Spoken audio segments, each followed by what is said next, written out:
L'une des plus grosses erreurs que j'ai fait en prépa physique foot, c'était de penser que ça, c'était de la force. Sur un simple exercice de sprint en navette comme on l'a vu, si je regarde le GPS, je peux facilement voir de l'axel max, de la décel max, du COD.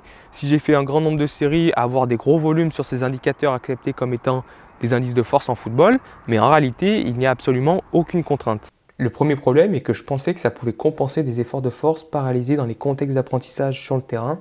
Et le deuxième problème, c'est que j'associais les contextes de duel 1 contre 1, 2 contre 2 à une notion de force par les métriques GPS, axel max, décel max et celles citées précédemment. Accélérer sans but précis, c'est une action musculaire banale. On a retiré toute la spécificité et la complexité qu'offre le football. Aucune interaction avec le ballon, l'adversaire ou avec l'espace disponible utile au jeu. Le vrai problème, c'est qu'on fait une erreur de langage. Le footballeur ne fait pas de la force. Il réalise des contractions musculaires intenses, répétées et utiles au jeu. Donc ce petit atelier de changement de direction, ce n'est pas de la force, tout comme un 1 contre 1 ou un 2 contre 2 n'est pas de la force. Ce sont peut-être des actions musculaires spécifiques quand on y met le contexte, mais ce n'est en rien de la force. Aujourd'hui, ma vision porte sur la séparation de ces deux composantes. D'un côté de la force, dissociée, peut-être un peu contextualisée avec des hauts niveaux de contraintes. Et d'un autre côté, j'essaie d'encadrer les variables qui composent une action musculaire d'un joueur dans une action spécifique pour essayer de les faire répéter et au mieux de les développer. Si tu ne me connais pas, je suis prépa physique professionnel. Je te partage ici l'évolution de ma philosophie d'entraînement. Abonne-toi pour ne pas manquer la suite.